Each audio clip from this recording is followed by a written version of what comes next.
Boa noite a todos, mais uma vez reunidos aqui nessa humilde casa de trabalho e oração, Sociedade Espírita Isabel Soares de Moraes, onde temos a oportunidade do crescimento, do engrandecimento e do entendimento maior da prática do amor e da caridade ensinado por nosso Cristo Jesus e vivenciado em todo o seu Evangelho. Que nesse primeiro sábado do ano de 2021, nós possamos abrir mais as nossas consciências, abrir mais os nossos corações, entendendo que um novo ciclo se inicia e que muito trabalho nos espera. Que tenhamos a força e consigamos a capacitação para nos tornarmos homens de bem, para nos tornarmos criaturas do nosso Mestre Jesus, criaturas de Deus. Que a paz do nosso Mestre esteja presente em todos os seus lares, em todos os seus corações. Que as dificuldades nesse momento, elas deixem lugar para a força de vontade, para que nós consigamos suprimi-las a toda hora e nós saiamos das tristezas, das mágoas, das dificuldades maiores que nós próprios criamos em torno de nós mesmos. Pai nosso que estais no céu, santificado Senhor seja o vosso nome. Venha a nós o vosso reino, seja feita, Pai, a tua vontade, assim na terra como no céu. O pão nosso de cada dia nos dai hoje, Mestre Jesus. Perdoa as nossas ofensas, assim como perdoamos a quem nos tem ofendido. Perdoa as nossas dívidas, assim como perdoamos os nossos devedores. E não nos deixe, Senhor, cair em tentação. Livra-nos da prática de todo mal, que assim seja. Olá a todos, feliz ano novo a todos vocês. Hoje nós continuamos aí o livro Fonte Viva, o capítulo 91, com um tema que vem de encontro a todas as nossas necessidades diárias, que é o amor. Hoje nós falaremos um pouco do amor. O capítulo 91 do livro Fonte Viva intitula-se Problemas do Amor. E ele abre com um parágrafo de Paulo na carta que ele escreve aos Filipenses, dizendo o seguinte, nos versículos 1 a 9. Abre aspas. Que o vosso amor cresça cada vez mais em pleno conhecimento e em todo o seu discernimento. Fecha aspas. A carta de Paulo aos Filipenses, ela atesta que este povo, ele representava um exemplo de cristão que absorveu o sentido espiritual máximo do nosso Evangelho, que é fora da caridade não há salvação. Entendamos o significado um pouco na sua amplitude da caridade. Nós aprendemos no Evangelho que a caridade ela é sempre sublime nas menores manifestações. Todavia, nós vemos que inúmeras pessoas muitas vezes procuram limitá-la, ocultando-lhe o Espírito Divino da caridade. Nós aprendemos também que a caridade ela representa muito mais do que dádivas materiais de pão e teto. Alguns de nós pensamos que a caridade ela pode ser feita com a ajuda material, mas nós também necessitamos da ajuda espiritual. Então, a caridade nessa hora, ela representa a intensificação do bem sobre todas as formas respeitáveis, sem a gente esquecer que o imperativo dela é a autossublimação, para que nós e os nossos semelhantes se renovem para a vida superior, compreendendo que é indispensável dar, mas também saber.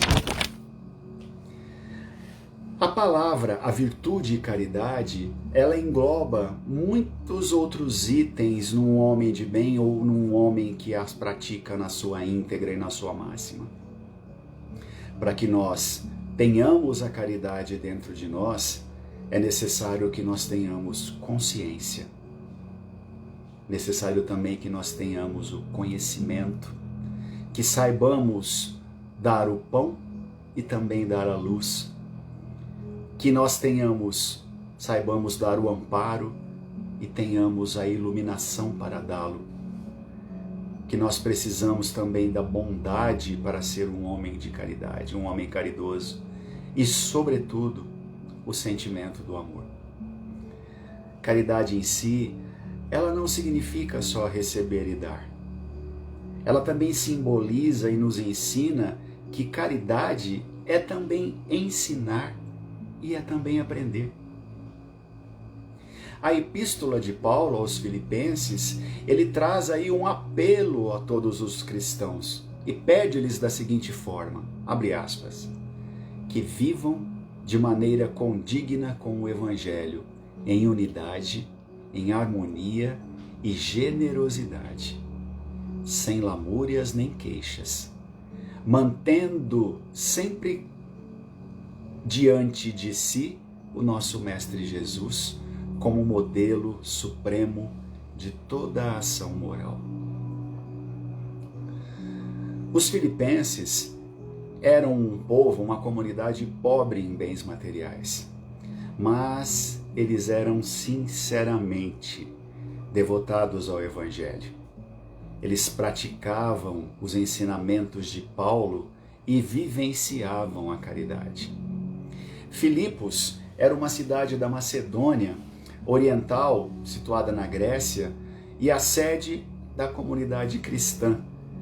E trata-se da segunda viagem de Paulo na sua marcha e na sua jornada de comprometimento com o nosso Cristo Jesus, da evangelização dos gentios. No Evangelho, segundo o Espiritismo, o espírito Lázaro escreve em Paris em 1862, no capítulo intitulado A Lei do Amor, que o homem ele tem dois estágios. O estágio do homem do ponto de partida, ou seja, do princípio da nossa vivência como espírito individualizado, onde nós possuímos o discernimento e o livre-arbítrio. Porém, lá atrás, lá no início de tudo, nós começamos com instintos selvagens, com sensações e de uma maneira muito corrompida, nós não sabíamos ainda entender a real necessidade da ajuda, da solidariedade, do amor, do companheirismo e tudo mais. Ele também nos fala do homem purificado. Que seria esse homem purificado?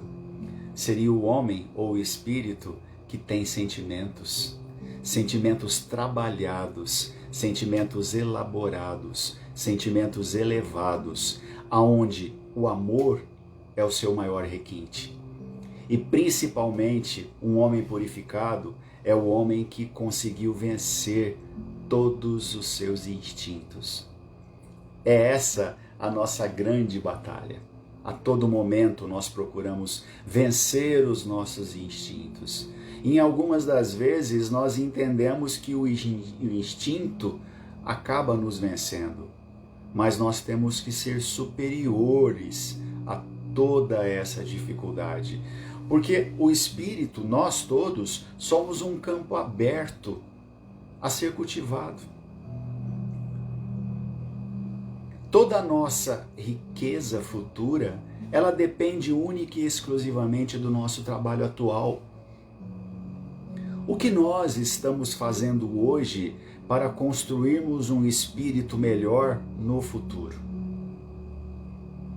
Já Fenelon, também no Evangelho segundo o Espiritismo, escreve em Bordeaux em 1861 que o amor é a essência divina e todos nós a possuímos em menor ou em maior escala.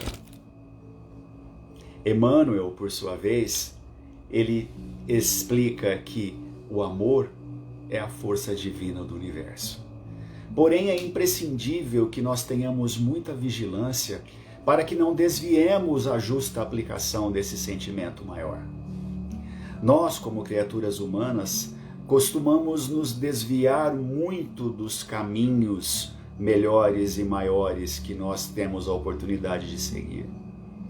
Muitas vezes nós somos guiados pela avareza, porque nós procuramos o devotamento, nós nos devotamos exclusivamente à parte material, às coisas materiais, às vezes no entendimento errôneo de que aquela parte material ela vai permanecer conosco pela eternidade, e não é isso que o Evangelho de Jesus nos mostra, não é isso que a codificação espírita nos ensina, nos explica. Nós também nos perdemos no campo do egoísmo, aonde a concentração é somente em nossa defesa e nós nos entendemos como centro da vida, se esquecendo do outro, se esquecendo que o outro também passa pelas mesmas dificuldades e necessidades que nós passamos. Nos perdemos também no desvio da inveja, que causa em nós a atitude de maior desrespeito pelos valores alheios. Paulo, nessa abertura que ele dá ao capítulo 91, que diz que o vosso amor cresça a cada vez mais no pleno conhecimento e em todo o discernimento, nos ensina a forma de alcançar esse sentimento elevado. Porém, nós temos necessidades que são características de um homem de caridade. Lembra que eu falei atrás que a caridade ela integra a consciência e o conhecimento. Sem a consciência aberta e ampla para conhecimentos novos, nós não conseguiremos construir o amor dentro de nós. O nosso espírito, ele grita diariamente, constantemente, ele nos avisa, a nossa consciência nos avisa constantemente que nós precisamos de alimentar a nossa mente com novos conhecimentos. E os novos conhecimentos estão aí, sendo oferecidos a cada oportunidade que talvez nós dispensemos. Então necessário se faz que para que a gente consiga e alcance o elevado amor máximo que Paulo nos ensina, é que nós devemos nos instruir para conhecer, que nós devemos nos educar para conseguir discernir. Porque somente uma mente aberta e uma mente instruída, ela vai ter condições de amplitude e abertura de portas maiores para as virtudes. E nós vamos deixando de lado os nossos defeitos. Então a cultura intelectual e o aprimoramento moral, eles se tornam imperativos na nossa vida. E eles nos possibilitam a manifestação do amor, do império da sublimação que nos aproxima de Deus. Já Divaldo, ele tem uma outra explicação sobre o amor. Ele diz que o amor é a solução para todos os problemas. Tanto que Jesus nos ensina: amai-vos uns aos outros, tanto quanto eu vos tenho amado. Notem que quando nós nos colocamos contra alguma coisa, na sua não aceitação, na sua fechadura de portas, nós acabamos nos armando, nós criamos barreiras, nós criamos obstáculos para que o que está do nosso lado chegue até nós, para que pensamentos positivos cheguem até nós, e nós criamos barreiras para as intuições que a espiritualidade maior, que os nossos amigos espirituais possam naquele momento estar querendo nos dar, para que a gente sinta o alívio do amparo do nosso Mestre Jesus sobre os nossos ombros. Porém, quando nós nos colocamos a favor, nós aceitamos sem julgamentos, sem rebeldia, e olha que é difícil isso, hein? É difícil. Nós acabamos nos amando. E quando nós tivermos um problema, Divaldo explica que não é interessante que nós perguntemos a razão, para que a razão nos dê a resposta daquele problema. Ele pede para que nós perguntemos ao amor como proceder, e isso a gente consegue através da oração. Orando, nós estamos entrando em contato com Deus. Caiu o celular aqui, peraí.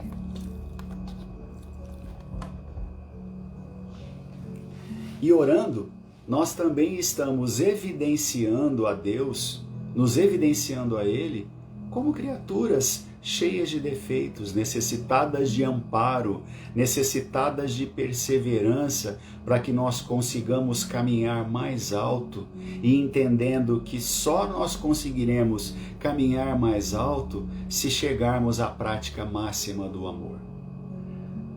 Nós temos aí vários exemplos da vivência da nossa história, de espíritos que viveram e que contribuíram para a história do amor em nossa vida, como Gandhi, que não usou de violência em nenhum momento, e sim somente do amor para a libertação do seu povo. Um outro grande exemplo também que nós temos é Nelson Mandela, que ficou por 28 anos preso, os quais 19 foram numa solitária, sem possibilidade de contato com ninguém. Mas ele manteve a sua esperança. Ele foi perseverante e ele entendia que, vencendo aquele período, ele conseguiria chegar na máxima da sua vida. E o que aconteceu? Ele foi solto e ainda se tornou presidente do seu país. Uma grande representação para todos eles. E Gandhi, numa visita que ele teve aos Estados Unidos, ainda profetizou que os Estados Unidos teriam 2 homens que evidenciariam a questão do amor e que ajudariam na liberdade de todas as criaturas com descendência africana a serem mais respeitados. Um deles foi Martin Luther King e o outro foi o presidente Barack Obama. E tudo isso eles conseguem, e nós também podemos conseguir, essas transformações, essas possibilidades de ajuda ao outro através do poder do amor.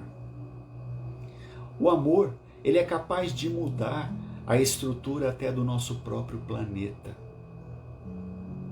Nós somos capazes de tudo isso, salvo que a estrutura primeira a ser modificada é a nossa. É o nosso coração, é a nossa mente, é o nosso espírito. Porém, o amor e a caridade, em significado amplo, ainda é muito pouco experimentado entre nós. Já Haroldo Dutra Dias, ele explica que todos nós somos repletos de sentimentos. Alguns de ódio, rancor, tristeza, rebeldia, ingratidão. E que é difícil nós nos despojarmos de tudo isso para a prática maior do Evangelho e para que o amor habite os nossos corações. Mas é muito importante ressaltar a todos nós, inclusive a mim, que o Evangelho de Jesus é o remédio que cura todas as nossas chagas milenares, que desembaraçam os novelos de ódio que foram construídos ao longo de nossas sucessivas vidas. Jesus nos ensinou a amar a Deus sobre todas as coisas e ao próximo como a ti mesmo. Jesus aí, ele nos convida para a reforma íntima. Mas essa reforma íntima não precisa ser um martírio íntimo.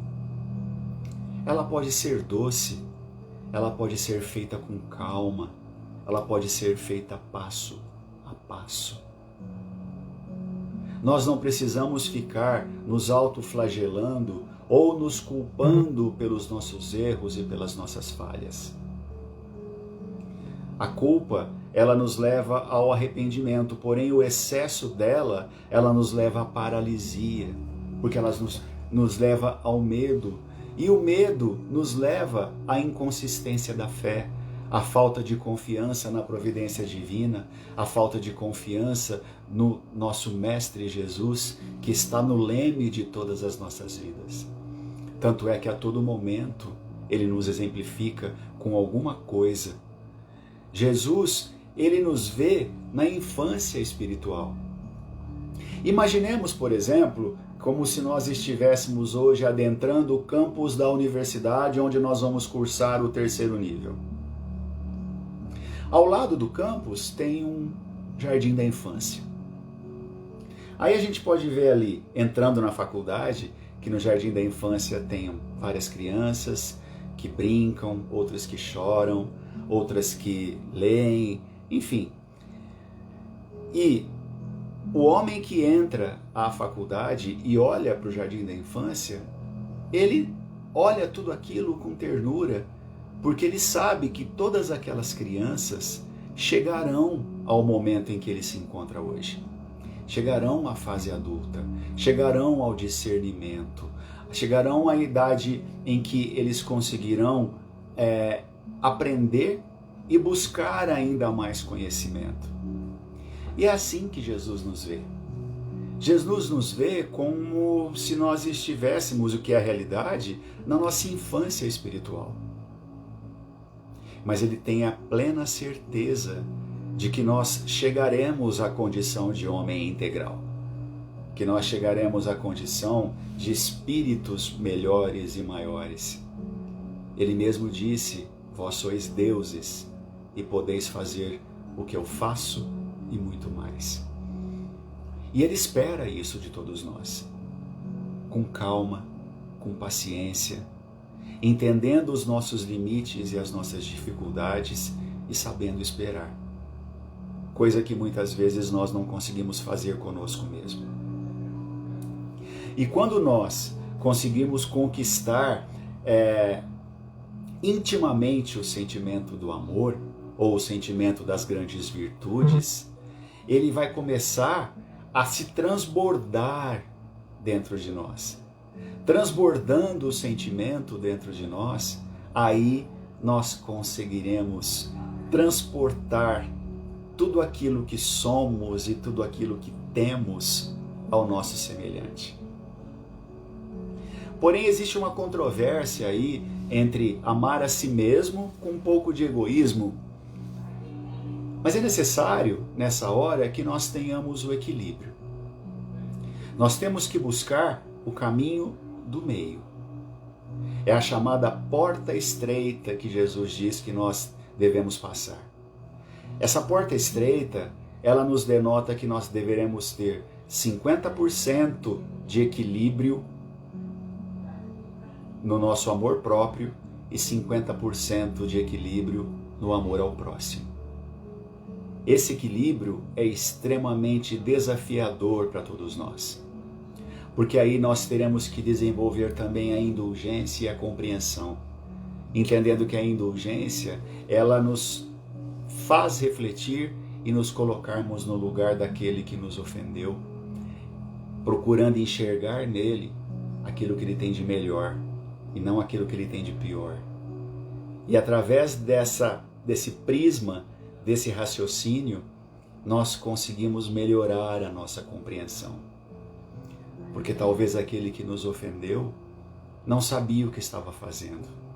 É necessário que nós então os ensinemos através de palavras amorosas, através de atitudes e através de exemplos, como o nosso próprio Cristo fez conosco e faz a toda hora.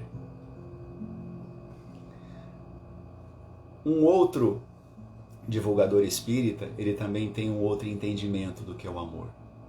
Rossando Klingen, ele diz que O amor é um sentimento sofisticado. Entendemos que quando amamos, na verdade, nós estamos com um sentimento pronto dentro de nós. Porém, o nosso amor ainda pouco desenvolvido, ele tem vários estágios, até que ele chegue na sua sublimação. Porque o amor que é sublime é o amor que liberta, é o amor que perdoa, é o amor que tudo sofre, tudo suporta. Não é um amor egoísta, não é um amor que você quer abraçar aquela pessoa só para você. É um amor que transporta, é um amor que libera. E para isso, nós temos que entrar em contato com as nossas sombras. Porque se nós temos vários desvios, como eu falei anteriormente, esses desvios, eles são as nossas sombras. Porém, nós enxergamos a sombra como uma coisa ruim dentro de nós. Aí nós preferimos colocar todos os nossos vícios e todas as nossas dificuldades em gavetinhas, ou então colocarmos no porão da nossa alma, para que nós não adentremos mais aquilo, porque eu não quero mais saber daquilo, eu não quero ver, eu não quero falar sobre isso.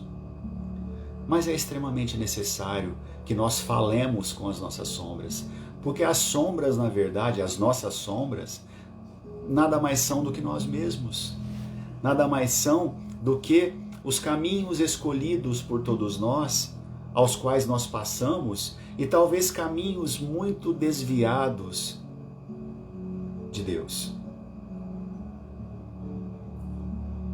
E para que nós consigamos olhar para nossas sombras, é necessário que nós saibamos olhar para Jesus com coerência, entender e saber aonde nós estamos indo, conectando-nos com as nossas emoções. É muito importante que nós saibamos nos conectar com elas. É muito importante que nós permitamos que as nossas dificuldades falem conosco e nós falemos com elas. Porque só assim, entendendo que nós somos cheios de defeitos, cheios de desvios, cheios de sombras, as quais são os nossos educadores em espírito, porque as dificuldades que nós temos são exatamente aquelas que nos educam. Nós sofremos pelas dificuldades, pelas sombras, porque é através delas que nós nos transformaremos. E para que nós tenhamos um senso de responsabilidade em todos esses sentimentos, em todos esses discernimentos, é necessário que nós consigamos a plenitude do raciocínio, onde tudo possa ser leve, não pesado. Nós colocamos pesos demais em nós. E esses pesos não são necessários. Levemos a vida e comecemos um ano de 2021 com mais leveza, entendendo que se não temos o amor construído na nossa máxima dentro dos nossos corações, que hoje seja o ponto de partida para que ele se engrandeça dentro de mim, para que essa semente germine e se torne árvore frondosa e me transforme em uma criatura e um ser melhor. Não nos esqueçamos de uma mensagem de Meimei que disse o seguinte. Só um minutinho que eu vou abrir aqui.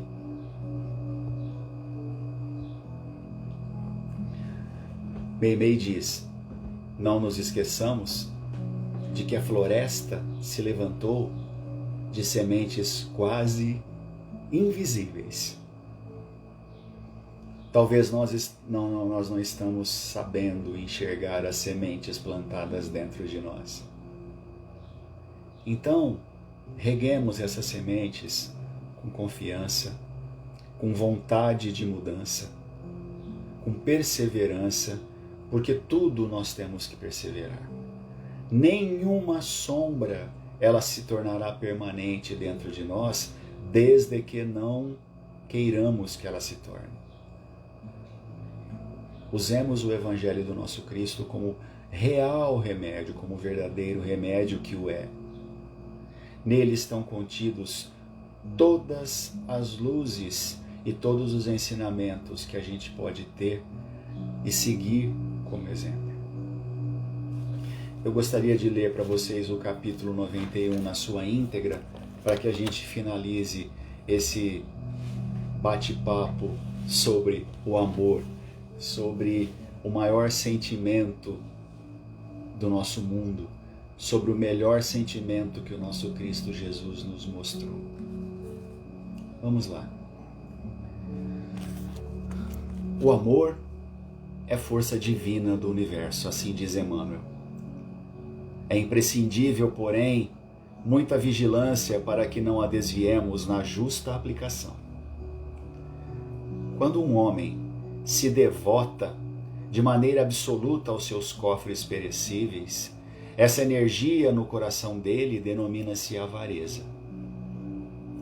Quando se atormenta de modo exclusivo pela defesa do que possui, julgando-se o centro da vida no lugar em que se encontra, essa mesma força converte-se nele como egoísmo.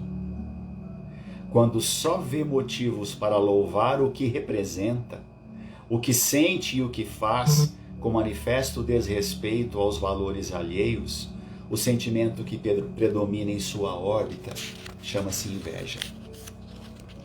Paulo, escrevendo à amorosa comunidade filipense, ele formula a indicação de elevado alcance.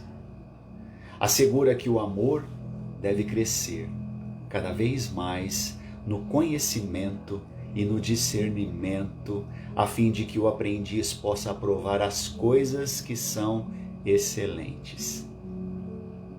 Instruamo-nos, pois, para conhecer. Eduquemo-nos para discernir. Cultura intelectual e aprimoramento moral são imperativos da vida, possibilitando-nos a manifestação do amor no império da sua sublimação, que nos aproxima cada vez mais de Deus. Atendamos ao conselho apostólico e cresçamos em valores espirituais para a nossa eternidade, porque muitas vezes o nosso amor é simplesmente querer, e tão somente com o querer ele é possível desfigurar-se impensadamente até os mais belos quadros da vida. Eu espero que de alguma forma esses ensinamentos possam ter alcançado os pensamentos de vocês, os corações de vocês, na reflexão da importância do amor e na importância da construção dessa santíssima virtude dentro de nós. Importante, mais uma vez, eu digo que nós só conseguiremos transportar ao outro aquilo que nos sobrepõe, aquilo que transborda dentro de nós. Construamos o amor dentro de nós para que nós possamos ser veículos desse amor. Uma boa tarde a vocês, que Jesus os abençoe e que a semana que se aproxima seja uma semana de grandes luzes e oportunidades. Fiquem todos em Deus e muito obrigado.